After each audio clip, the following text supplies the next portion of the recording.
তো বন্ধুরা দেখতেই পাচ্ছ আমি মামার বাড়িতে চলে এসেছি। যখন একটু বিলে ঘুরতে এসেছি, এই তখন আমার মামি, হাই, আমার মেজে মামি। তো দেখো এখানে কত রকমের গাছ। এটা হচ্ছে সিম গাছ, আর এই দেখো ভেন্ডি গাছ। দেখো ছোট্ট ছোট্ট ভেন্ডি হয়েছে। ভেন্ডিগুলো কিন্তু সার ছাড়া ভালোই লাগে খেতে, কিন্তু কোনো ক্ষতি নেই। এই সবজি খেয়ে কারো কখনো ক্ষতি হবে না, সার ছাড়া গাছ সব।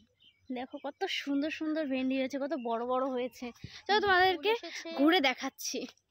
বেগুন গাছ আছে, ডাঁটা গাছ আছে, সিম গাছ আছে। বন্ধুরা এই যে বড় বড় বেগুন হয়েছে, আরো হয়েছে। এই দেখো, এই যে বেগুন, একদম শীতকালে বেগুন ভাজা, বেগুন পোড়া, ওফ একদম জমে ক্ষীর। মানে খুব ভালো লাগে, আমার তো খুব ভালো লাগে। আমারও খুব ভালো লাগে। এখানে দেখো পুরো বেগুনের গাছের চাষ হয়েছে, বিলপাড়ের মধ্যেই কিন্তু এটা।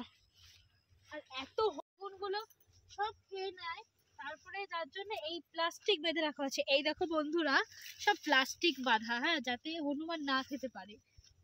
খুব হনুমানের অত্যাচার। তো আমার মামা বাড়িতে আর কি কি আছে সবই দেখাবো, চলো দেখতে থাকো আর সঙ্গে থাকো। দেখো বেগুন গাছের মধ্যে একটা ডাঁটা গাছও পেয়ে গেছি আমরা। এই যে ডাঁটা বন্ধু, এই দেখো আর একটা বন্ধু, এই একটি ডাঁটা বন্ধু। আরো আছে, এদিকে আসো। মাঝে মাঝে ডাঁটার বীজগুলো ছড়িয়ে দিয়েছে, যাতে দুই একটা ডাঁটা শাকও খাওয়া যায়, ডাঁটাও খাওয়া যাবে। আর শীতকাল বলতে পালং শাক, ডাঁটা ঠাটা দিয়ে সবকিছু একটা ঘন্ট, ঘ্যাট যাকে বলে, আমরা ঘ্যাট বলি, আবার অনেকে আছে ঘন্ট বলে।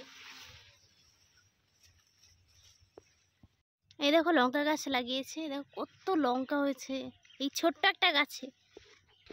তোরা আমাদের এখন বিল করা হয়ে গেছে, আমরা এখন বাড়ি থেকে যাচ্ছি। আর কিছু লঙ্কা চুরি করেছি একজনের কাছ থেকে, আমি আর আমার মামি। এই দেখো লঙ্কা লঙ্কা লঙ্কা লঙ্কা।